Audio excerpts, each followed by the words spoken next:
Brought to you by runtogold.com, the premier source for monetary science applied to geopolitical, international, and economic, financial news and events. Welcome back to the 39th episode of the runtogold.com podcast. I was on a nationally syndicated radio show with Mark Perlman, so here it is.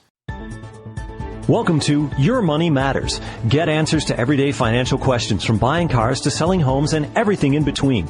Your host, Mark Perlman, is a noted author and financial specialist dedicated to helping you deal with the financial decisions you make each and every day. Mark Perlman is a registered representative of and offers securities through Securities America Incorporated, member FINRA and SIPC.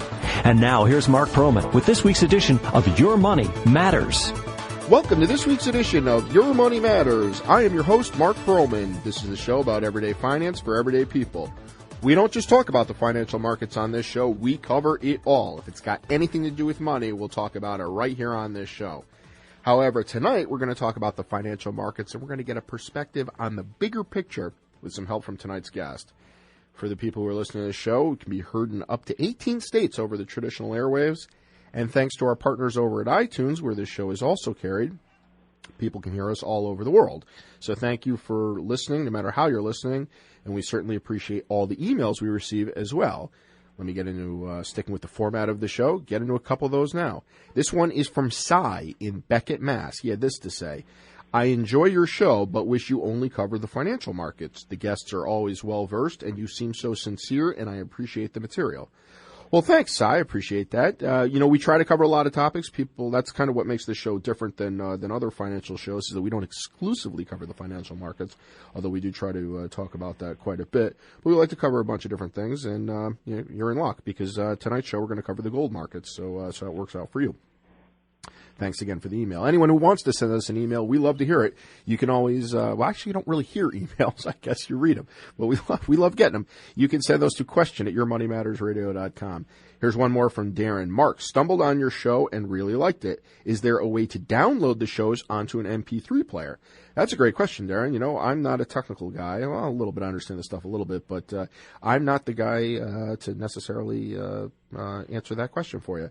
And again, for any of our listeners, if you ever have any questions as far as the ability to listen to things or any technical questions, you can send an email to techsupport@yourmoneymattersradio.com, and they will answer your question in a timely manner and hopefully give you the right information. So that's not my bag, Darren. Sorry. But hey, keep those emails coming. You can always send those to question@yourmoneymattersradio.com. And also for the people who may be new to the show, who don't listen regularly, we do manage money professionally for people when we're not hosting this show, and you can contact us about that. If you want counsel on what's going on, how to handle this environment, regardless of where you are in the country, give my office a call at 800-942-2040. One more time, at 1-800-942-2040, or you can go visit my firm website, which is markperlman.com, and that's a Mark with a C. As getting back to the radio show stuff, which is why we're here, go visit us at yourmoneymattersradio.com. You get information about our guests, upcoming show information, all that kinds of stuff. I ought to just record that. I say it every single week and 3 or 4 times during the show. I ought to just save my breath. I ought to record it and then just hit a little record, a little play button when I'm supposed to say that stuff. And, then my job would be much easier. I could just come and talk for 15 minutes and do that. But hey, all that information's there. Go check it out. There's, information about our guests. All the shows are archived, and, the free newsletter that is there too. And, usually things that are free are worth just that, but this actually happens to have some value. So go check it out. 2-page newsletter, free at yourmoneymattersradio.com. All right, enough with that. Tonight, we're going to go get a lesson on gold and currency, which is actually going to be a refreshing change, I think, from what we might read in the mainstream news media. And we're going to get a great perspective that I think you're going to find illuminating. And to share this fresh perspective with us, we have Trace Meyer. Trace is an interesting individual. He's a monetary scientist, he's an entrepreneur, and he's a journalist. And his background is in both accounting as well as he's got a law degree.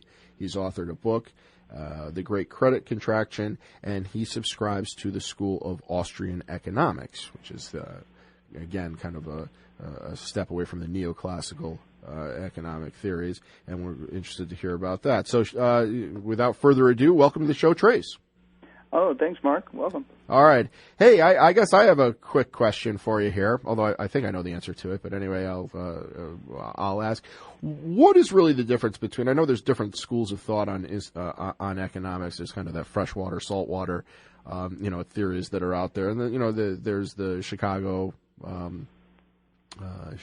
theories and Austrian. Can you tell us what distinguishes, your methodology as opposed to maybe some other neoclassical? Well, sure.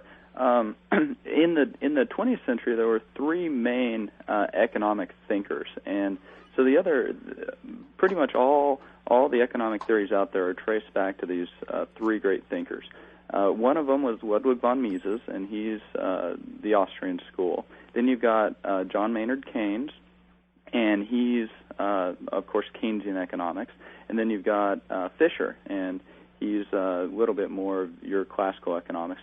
And so these three different schools, they all approach economics from a different vantage point. And the Austrians, they like to make the argument that they approach it scientifically. And so the arguments from the Austrian school are much more found through like a logical or deductive reasoning type of pattern versus the other two, which focus mainly on they do a lot of metrics and math. And the Austrian school, of course, has had some luminaries like F.A. Hayek, who won the Nobel Prize for talking about how central bank intervention actually exacerbated the business cycle versus providing a stabilizing force. And then there are other luminaries such as Murray Rothbard or Lew Rockwell, Thomas Woods.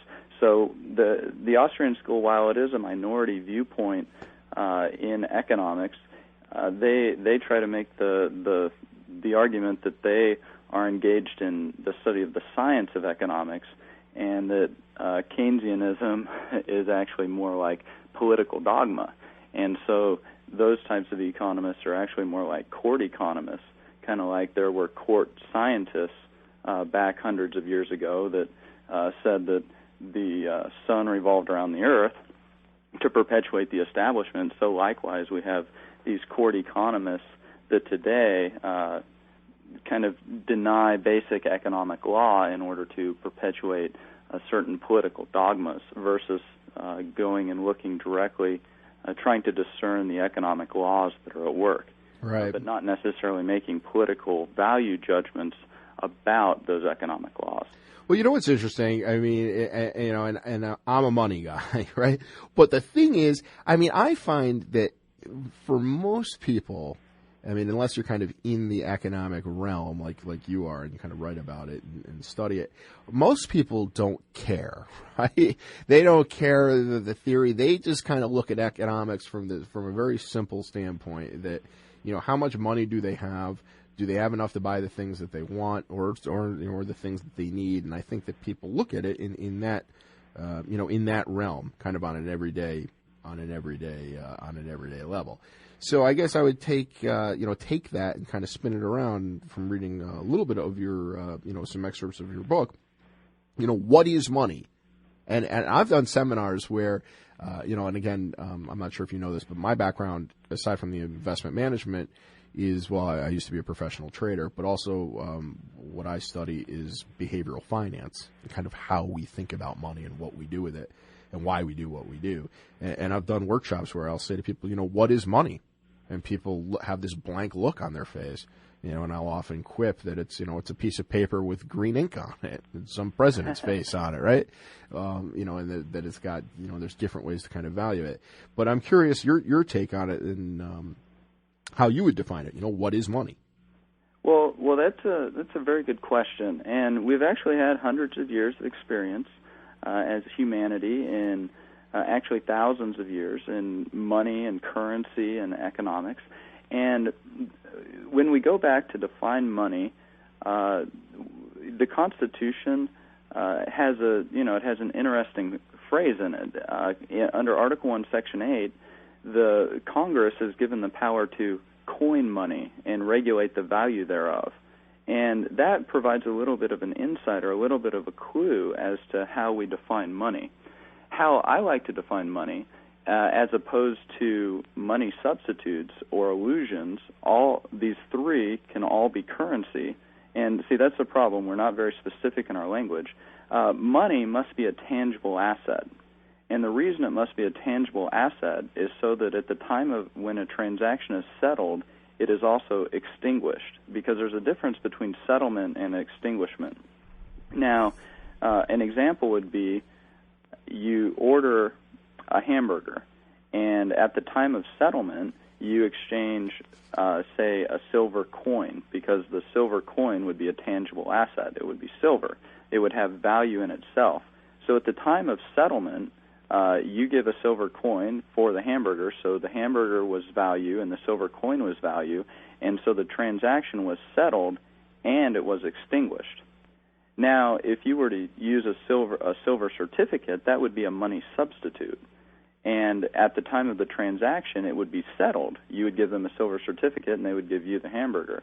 But they would then have to take that money substitute and pass it on to somebody else for value before that transaction with the hamburger was extinguished, before they received value in exchange for the value that they gave. And so when we use money substitutes, instead of money in transactions, we actually incur additional risk, because that money substitute can become worthless.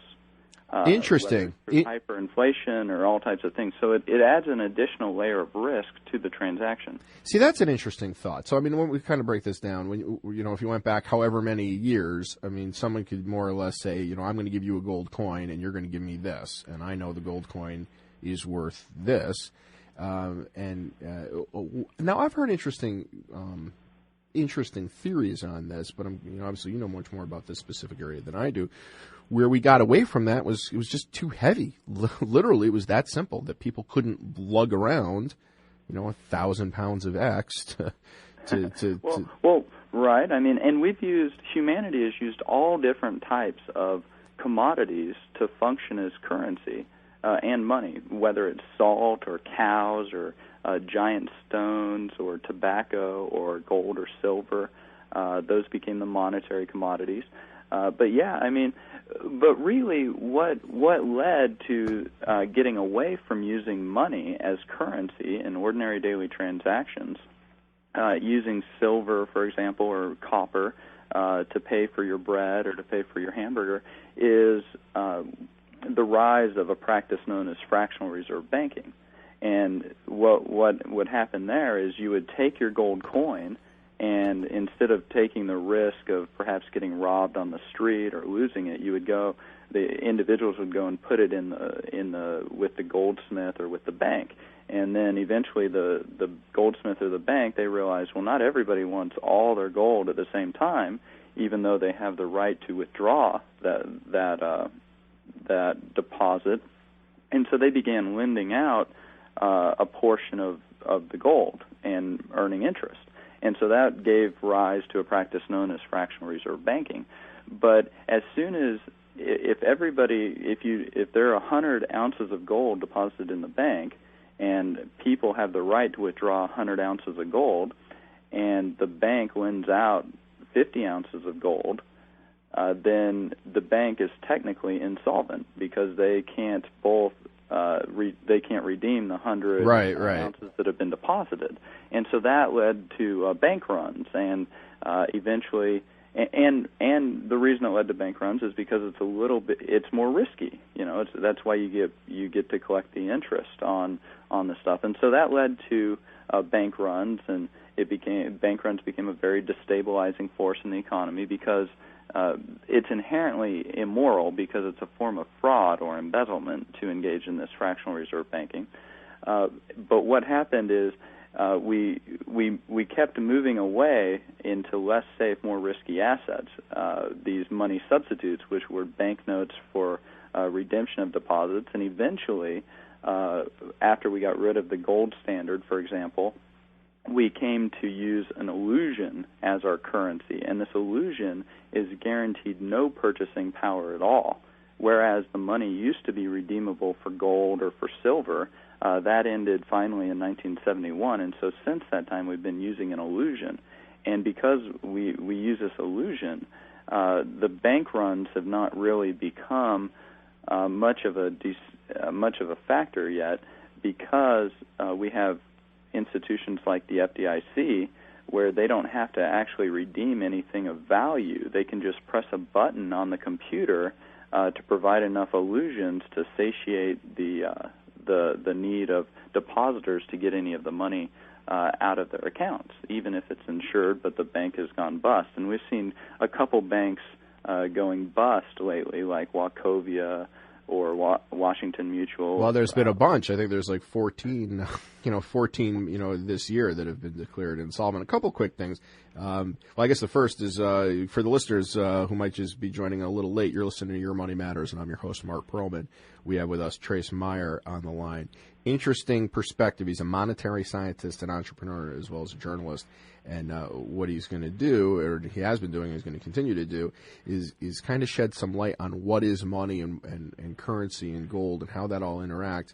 And I think you'll find it's a fresh perspective. One of the things that I noticed you had thrown in there is you said a run on the banks, and you threw in the word yet, which I'd like to get. I think that forebodes a little bit of what you might think might be going on. But to kind of tie this together, so all right, this makes sense. Now all of a sudden, and I like the way you kind of phrase it as an illusion, because our government, they can just monetize. Whenever we need more quote-unquote currency, they can just go print more of the stuff, whereas gold, there's a finite amount of it, and that's what it is, as opposed right. to...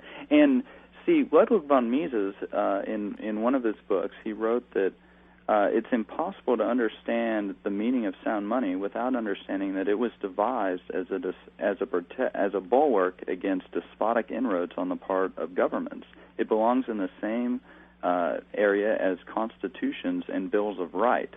And so when the government is able to create these illusions out of thin air, which are legal tender for all debts public and private, they're able to engage in confiscation through inflation, which is a form of taxation without representation or without due process of law.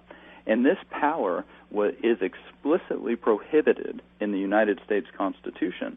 And so what has happened is John Maynard Keynes, he actually likes to call gold a barbarous relic. Well, gold and silver, they're not mere barbarous relics or barbarous commodities, but they're essential checks and balances in the political machinery of the country.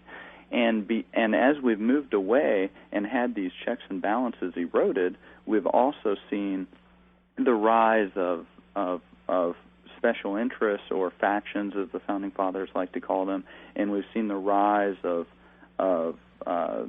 people losing a lot of their money and other people stealing it and yet being rewarded for it through bailouts or other types of political machinations. And so it's really an interesting area, because eventually what will happen is the illusion will completely evaporate, because it has no purchasing power and it will be abused and they will print too much of it, and so the Federal Reserve note dollar will eventually become worthless, just like the Zimbabwe dollar has, or the Argentinian peso, or thousands of examples throughout history, the Continental dollar, the German Republic Reichsmark. So that's what's happening, is that the Federal Reserve note dollar is the atom that all of our political and governmental structures are built upon worldwide, because it's the world reserve currency. But because it's an illusion and it's guaranteed no purchasing power and it has no intrinsic value, it's fundamentally unsound and unstable. And it's that atom that is evaporating. And as it evaporates, it's also evaporating massive organizations that have been built upon that illusion, whether it's Lehman Brothers or Bear Stearns or Fannie Mae or Freddie Mac, or even governments like Iceland, for example. So this is this great credit contraction, the title of my book, is quite an event that's going on and will continue to play out for many months and years ahead. That's it's as much as it is illuminating, it's also terrifying when we stop and look at it because, in some of the examples that you cited, it doesn't appear that it's got the world domination as the U.S. dollar. I mean, for example, oil is quoted, and although I think at some point that's going to change, I wouldn't be surprised to see that, and I've mentioned this before on other shows, that would become quoted in euro dollars, but as it stands today, they're quoted in U.S. dollars, and that's the benchmark. Well, there's a very interesting relationship between gold and oil that I've written about quite extensively. And if you go back and you price oil in terms of gold, because, see, gold is not a mere portfolio asset. It's a currency, just as much actually a stronger currency than the Federal Reserve note dollar or the euro or whatever, because gold doesn't evaporate, and it starts melting at 2,000 degrees Fahrenheit, so it's very difficult for gold to evaporate. It can sit at the bottom of the ocean for 500 years, and you pull it out, and it's just as good as when it went down into that very corrosive atmosphere. So gold is money, and it maintains its intrinsic value over time very well. And so in regards to oil, is if you go back and you price oil in terms of gold for the last 60, 80 years, it's taken between 1 and 3 grams of gold to buy a barrel of oil. And yet the price of oil in terms of dollars is widely up and down, and it used to be $1 a barrel, and then it was $147 a barrel, and it's all over the place.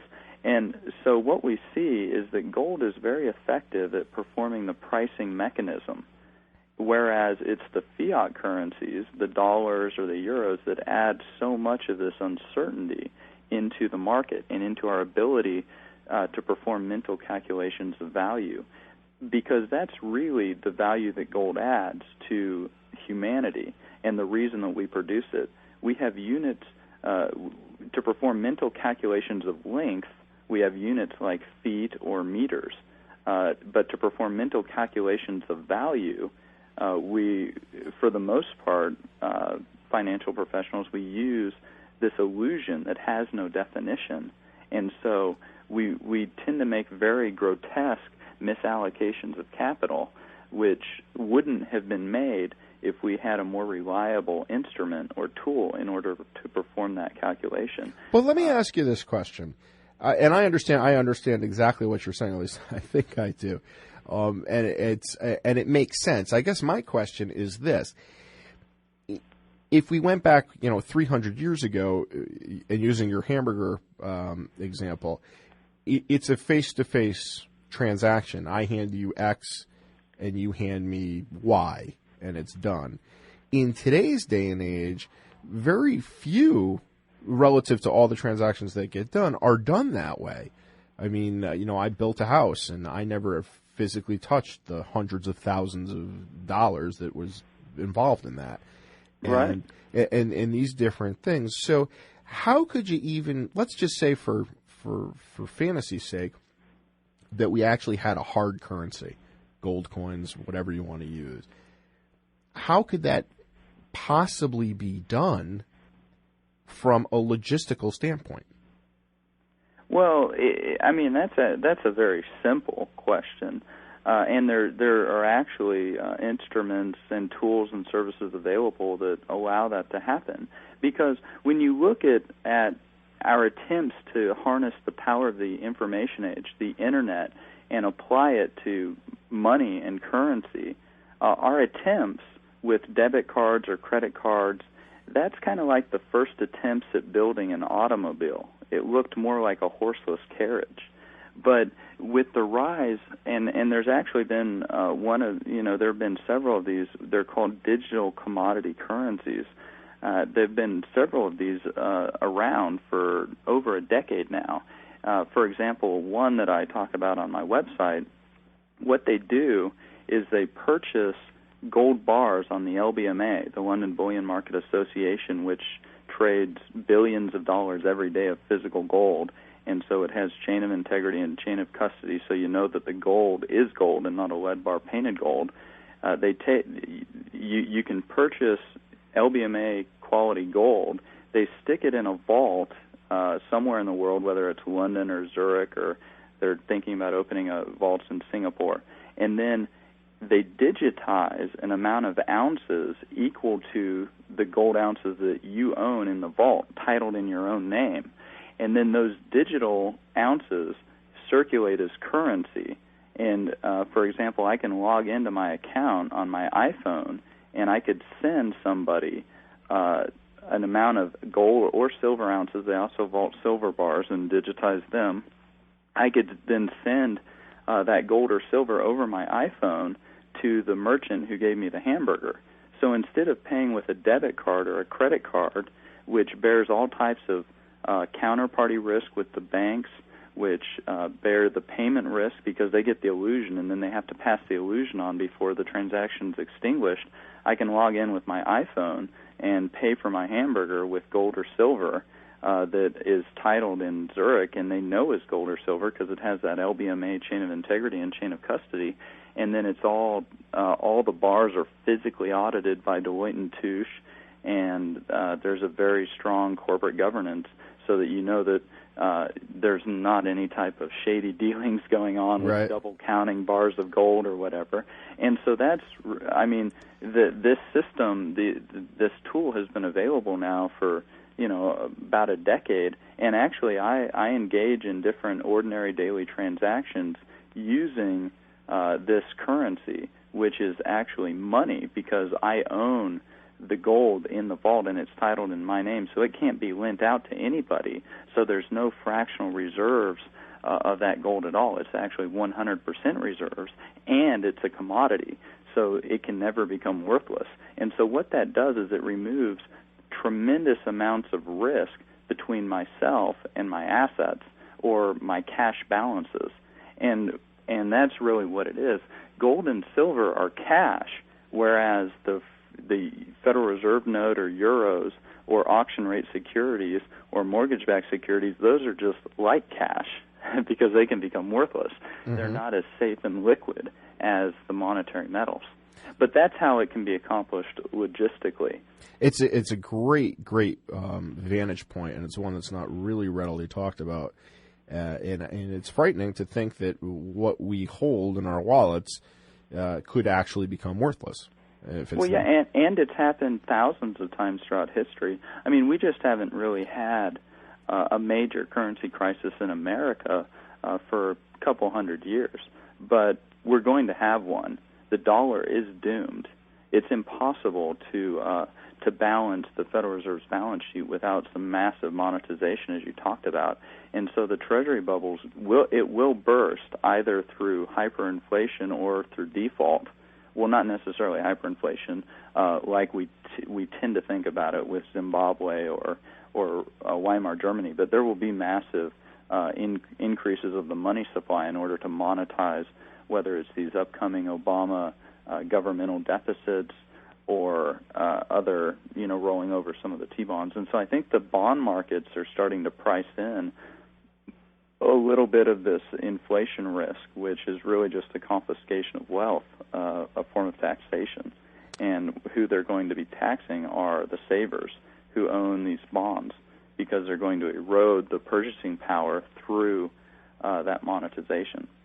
So, I want to talk a lot more about that on the other side of this break. I got to take a break here, but I do want to spend some time talking about this because it's a frightening thought, and history can be a great teacher. Unfortunately, for most of us, we our history goes back to our own life experience, which could be whatever, 30, 40, 50, 70 years, whatever it might be, as opposed to going back a couple thousand years and reading some of the books and things. But hey, you've been listening to Your Money Matters. I'm your host, Mark Perlman, and we got Trace Meyer with us. He's a monetary scientist as well as an entrepreneur and a journalist, holds a degree in accounting as well as law, and he subscribes to the Austrian Economics School of Economics.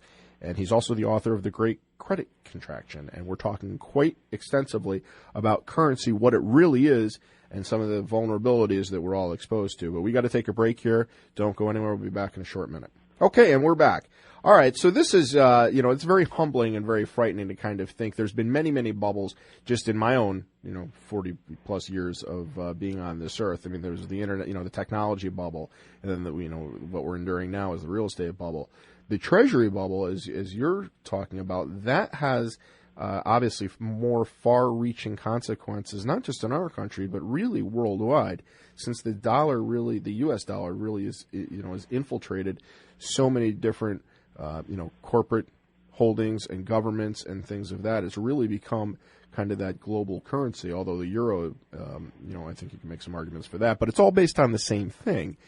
And I guess one question that kind of comes to mind quickly when you talk about, actually having gold, in your example, digitized and it's in your account with your name and it can't be lent out. I mean, the whole practice of banking is really based on the fact that, I make a deposit, they take that money and they more or less, they put some velocity on it by lending that back out. If that couldn't take place, if they weren't able to do that, then the banking industry as we know it would be non-existent. Am I misinterpreting this, or am I not taking something? Well, I don't think it would become non-existent, but like the newspapers and the Internet has affected the newspapers quite a bit, I do think there would be quite a bit of creative destruction that would happen with the banking industry because they're going to... Originally, how banks worked is you had banks that took deposits, and then you had other banks that made loans, and there was actually a strict divide between these two different types of banks, the ones that took deposits and engaged in the transactions, the clearing of the banknotes or checks, and then the banks that actually made loans. And what happened in an old English case, Foley versus Hill in 1848, Lord Cottenham, he ruled that this practice of fractional reserve banking was legal and wasn't embezzlement. And so then we had this big rise of fractional reserve banking. But, it's an inherently unsound practice.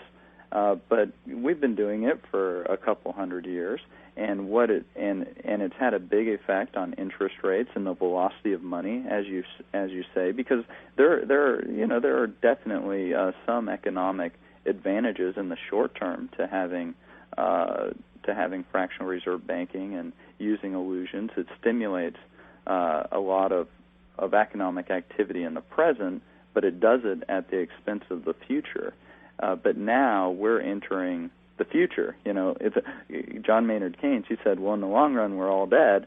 Well, Keynes is now dead, but we're now in his long run, which is now our short run. But, yeah, it can be actually pretty frightening because we're not talking about a mere exchange rate adjustment. We're talking, at the risk of sounding melodramatic, we're talking about the collapse of a worldwide monetary system, the biggest in history. And this bubble that has been forming, this bubble of fractional reserve banking and fiat currency, this bubble has been forming for 800 years. But now, with advancements in technology, we don't need either illusions or fractional reserve banking for people to hold their cash balances and engage in ordinary daily transactions. And so that can have tremendous implications because people are able to seek safer, more liquid assets. They're able to go straight to the gold, and then they don't lend the gold out unless they know exactly what they're lending it out to. And so, there isn't a bank that takes the deposits, and then the bank decides, oh, well, who's going to get the money? Individuals or corporations will have to go directly to the people who have the gold that they're holding in Zurich and get them to lend it out. And I do tend to agree with you that it will probably be a lot more difficult to encourage people to move out of those safe and liquid assets and lend it out, whether it's to build a home or start a business or whatever it is. And that, of course, will have quite a bit of an effect on the velocity of money and economic activity in general, because using the illusions in fractional reserve banking, it actually it has effects on interest rates, and interest rates, they regulate production over time in the business cycle.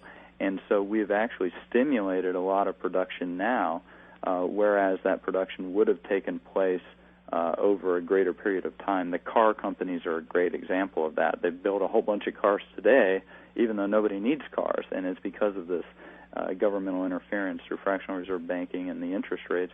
And so we'll have a much sounder, much more stable economy if it's built on a physical commodity without fractional reserve banking, but it might not be as fast of an economy.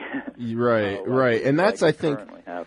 and I think that's a very important thing to take notice of, because very few people, and certainly very few governments, are willing to do something where we get no benefit at some point in our lifetime. And what you're talking about, I think it falls in line with that, where if the benefit is 100 years from now, very few people are going to make decisions that don't benefit them in the short term. That's my own thought. Right.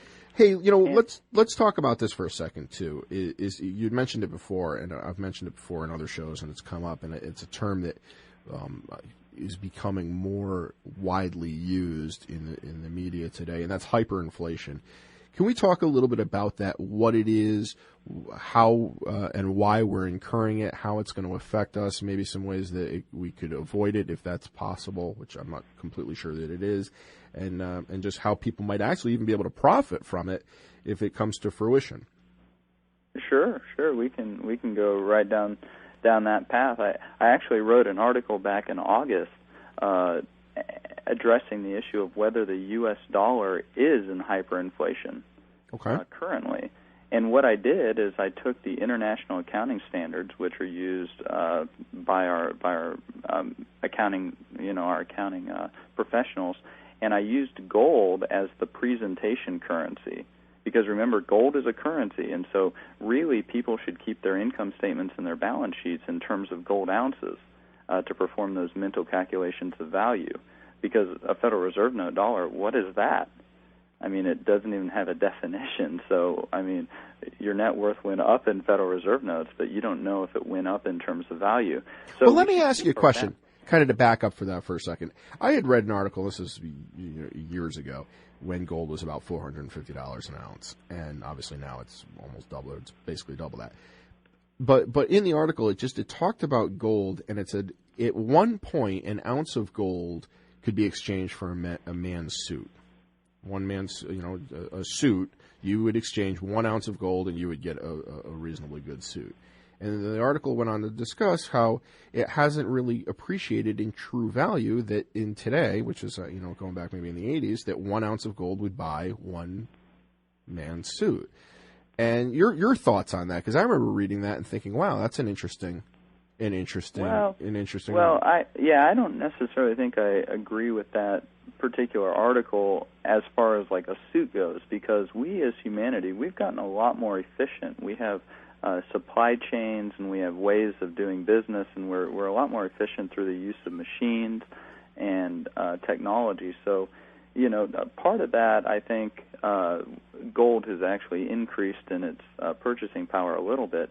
But this does raise an issue.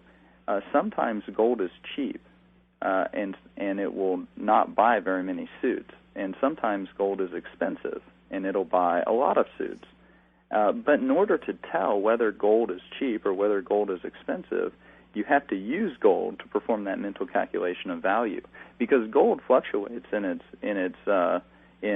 how desired it is as an asset.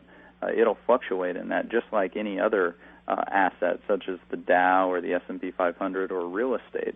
And you can actually, I have a couple of charts on my website, runtogold.com, that are right on the front page where I price the S&P 500 in gold and where I price the average American house in terms of silver.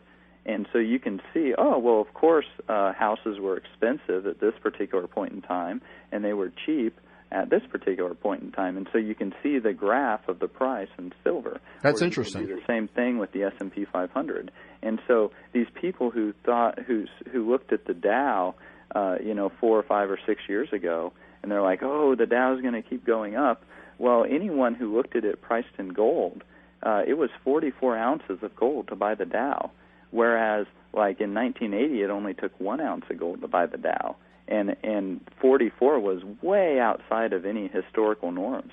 So of course it was extremely expensive.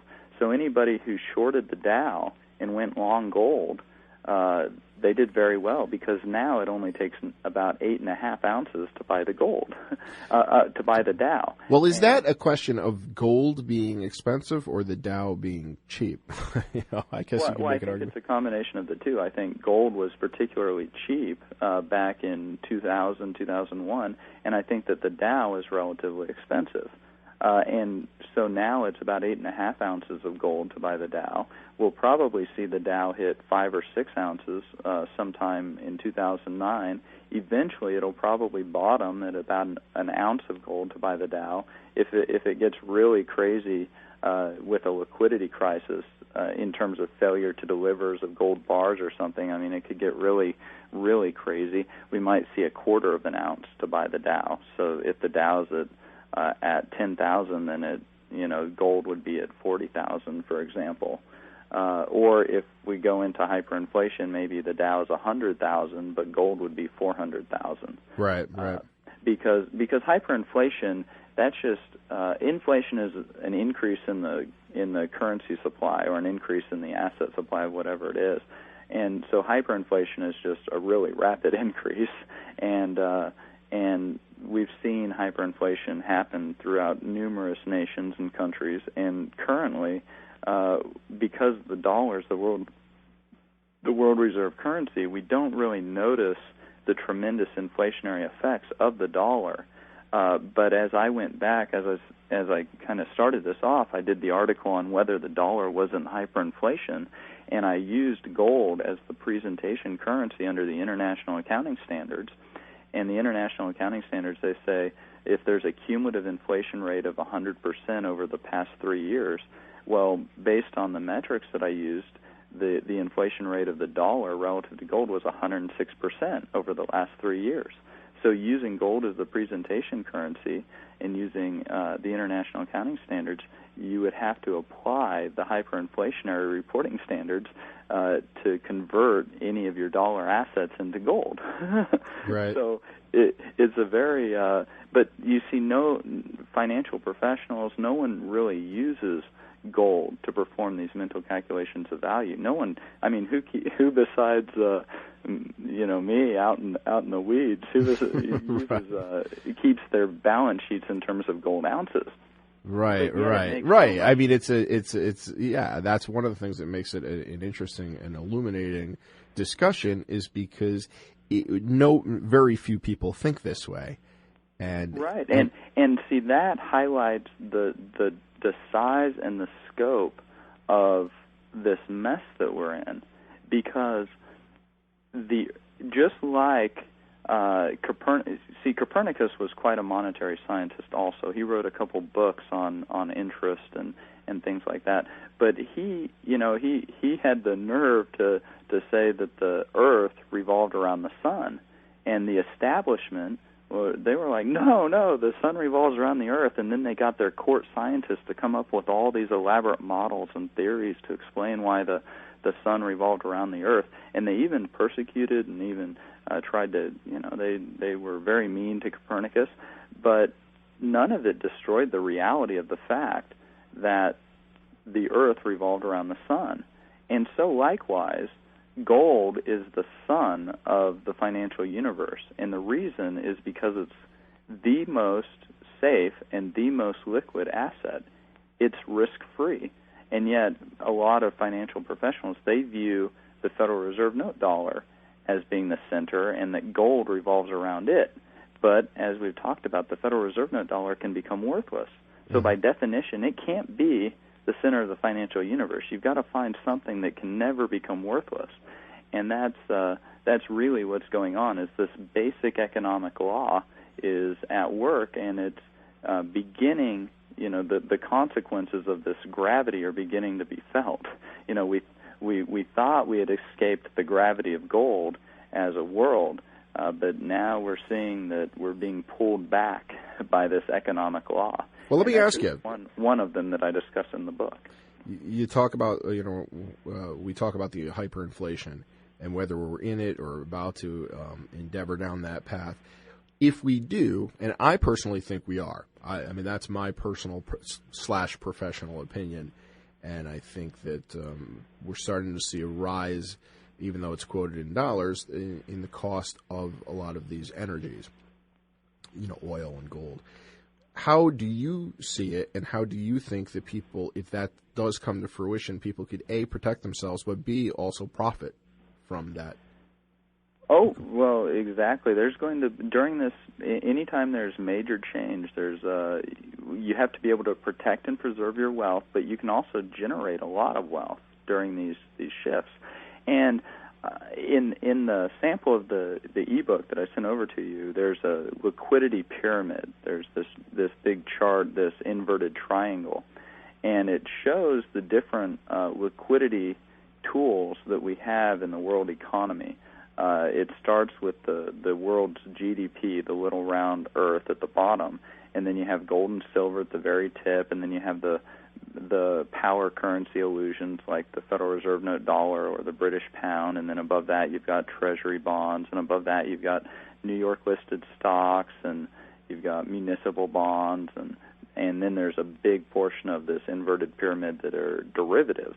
Well, what's happening is capital is moving down the liquidity pyramid into safer, more liquid assets instead of moving up the pyramid into less safe, more risky assets, because during a credit contraction, the capital moves down. During a credit expansion, it moves up. That's one of the other basic economic laws I discuss in the book.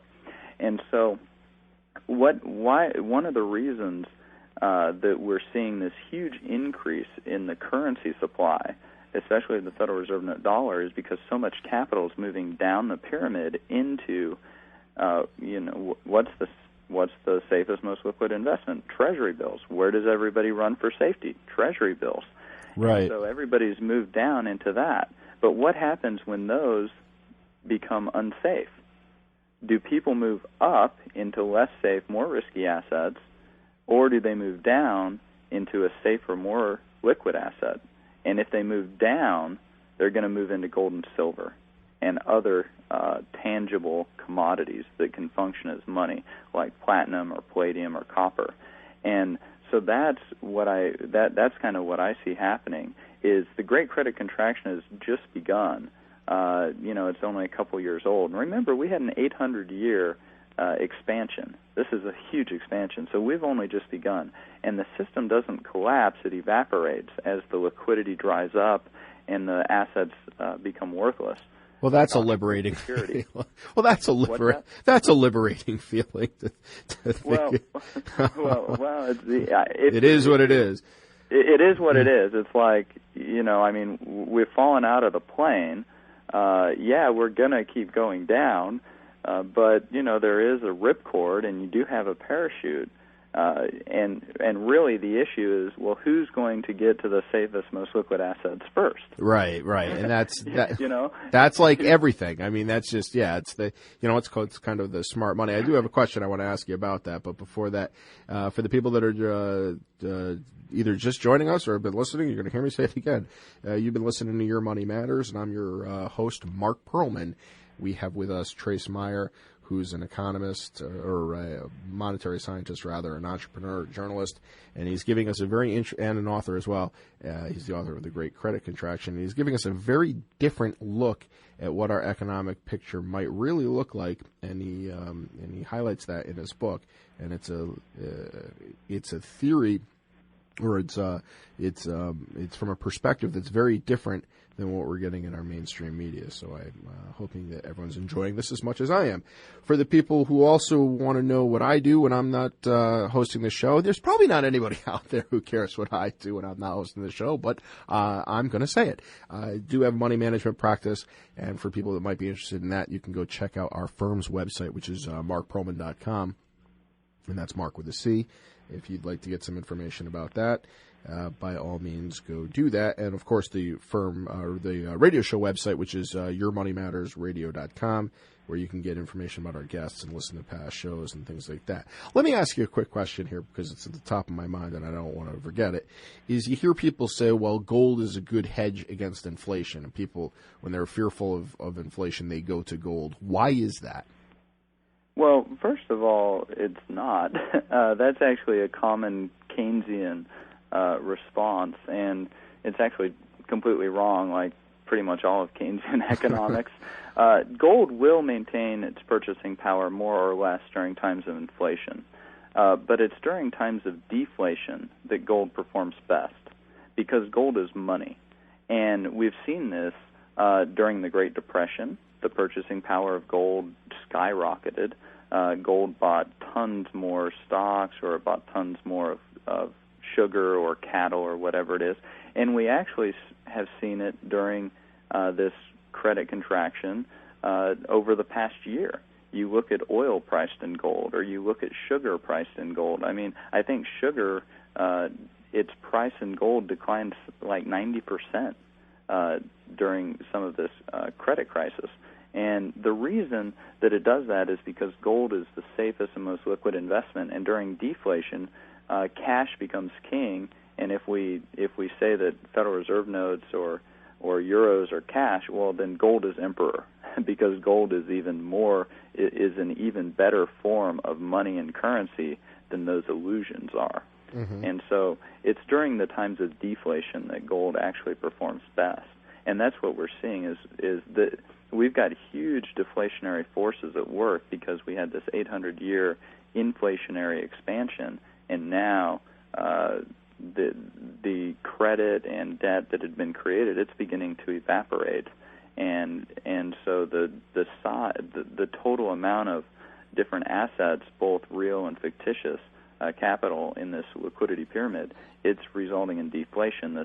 The size of this pyramid is beginning to shrink, and the capital is trying to move into the monetary metals because of their safety and liquidity, but there's just not very much of the metals compared to the pyramid, because this bubble is the biggest in history. So what's your take, kind of the outlook of this crisis that we're in? You know, maybe not today, maybe not tomorrow, maybe it's 10 years from now, 5 years, 100 years. If you were to make a bet, what do you think it's going to look like? Well, I think that the sun will come up tomorrow, and I think that people will be cooking breakfast, and other people will be eating it. And the issue is whether you're going to be cooking the breakfast or eating the breakfast. And the people who will be eating the breakfast will be those who had the foresight to understand what was happening and took steps to protect and preserve their wealth, and also to generate it. And that means that they're going to have real tangible assets as wealth, because the illusions are going to be evaporating. So, breakfast might cost half an ounce of silver. And if you don't have any silver, well, you're going to have to go cook breakfast for somebody until you can get enough silver to buy breakfast. And what we're going to see on a geopolitical or geostrategic level is that those economies which actually do generate the wealth and generate the real production are going to increase in their purchasing power. And so places like Brazil or Russia, India, China, their standard of living is going to increase relative to their current standard of living, relative to the rest of the economy, while those economies that don't necessarily produce a lot of the wealth, but instead live off of the benefits of having powerful illusions, such as the Federal Reserve note dollar, they're going to have to go back to work and produce something of value for somebody in order to eat breakfast. Yeah, so that's kind of what I see happening over the next 5, 10, 20 years. Well, I think that's been happening, in kind of smaller and smaller, in kind of a microcosm of it. When we look at, computers, I mean, that makes that's a great example. If I have a problem with my computer and I call an 800 number, I'm getting someone in India. So it's not really necessarily computers, but I mean labor. Let's put it that way. Right. Where these things are starting to go other places, And I think it just follows this path. We look at China, the development going on over there. So the money aspect of it is just one more block in that building block, in that wall. Yeah. Now I do, of course, reserve the opinion that it could get really bad because we've made such gross misallocations of capital. And so hopefully this what's begun as a financial crisis and moved to become an economic and a social crisis and is becoming a political crisis, which will hopefully it won't morph into a geopolitical and a geostrategic crisis with resource wars and fighting over oil and setting off nuclear bombs, and that could happen, but hopefully it won't. But it could, because we have built entire infrastructures and we've allocated so much wealth, especially Americans, into a living arrangement that was based on an illusion to perform all those calculations. So, I mean, think about it like a monkey that has to climb a tree to get a banana. Well, we haven't calculated how much energy it takes to climb the tree, and we haven't calculated how much energy the banana yields. And now there aren't really any bananas at the bottom of the tree, and we're having to climb all the way up to the top of the tree to pick that oil out of Iraq. Mm-hmm. And it's getting much more expensive. And yet we have to do that in order to maintain a lot of these complex systems that we have, whether it's our food distribution, getting food in trucks to supermarkets, or whether it's just suburbia with our houses and things like that. And so things could get very interesting because we haven't used a reliable instrument to perform these mental calculations of value. And there's actually one of the founding fathers, he was a slave owner, but in the Constitutional Convention, speaking about slavery, he said, through a series of cause and effect, God punishes nations for their national sins. And so hopefully we don't have too much punishment coming. Yeah, well, hopefully not. Invisible man in the sky, right? For things that we've done, but I could see some very interesting circumstances coming because of how we've allocated all of our capital. And well, we're certainly starting to see some of that now. I mean, maybe not quite at the level that we could see it, but certainly what you discussed makes a lot of sense. But hey, I'd love to sit and talk about this a lot more, and I'm sure people would love to listen to it for a lot more. But unfortunately, an hour show is an hour show. Whether you put it in minutes or hours or however you want to do it, the currency of time is exactly that. So, hey, you've been a great guest, and I really appreciate all the insight that you have, and again, for our listeners, I'm sure it's been enjoyable, and we'd love to have you back and talk at greater length. So, thank you. Well, thank you, Mark, and I think it's very important. Most financial professionals, they don't even listen to these ideas, much less discuss them on their radio shows. So I think it speaks a lot to your ability to help people see and understand and rationally and wisely allocate their capital in a way that will help them protect and preserve and grow their wealth. Well, I appreciate that. Thank you very much. I appreciate that, and I'll have you on the show every week so you can say that, so I can get my props. But hey, again, for the people who've been enjoying this, that was Trace Meyer, and I'm your host, Mark Perlman, and of course, you've been listening to Your Money Matters. But make sure you come back next week because we'll have a lot more to talk about. But stick around. We got Alan Combs coming up next. So if you want to listen to his show, stick around. Till next week, again, I'm your host, Mark Perlman. Thanks, and have a prosperous week. You've been listening to Your Money Matters. Mark Perlman is a registered representative of and offers securities through Securities America Incorporated, member FINRA and SIPC. Join host Mark Perlman next Sunday at 7 p.m. for another edition on KB 1520. For more information about upcoming shows, please go to YourMoneyMattersRadio.com. For more information about your host, Mark, please go to markperlman.com or call 631-3232. Securities America is a firm does not make a market in, conduct research on, or recommend the purchase or sale of any of the securities that may be mentioned in the broadcast. Information on this broadcast is for informational use only and should not be considered financial, tax, or legal advice. Please consult a qualified professional for specifics on your situation.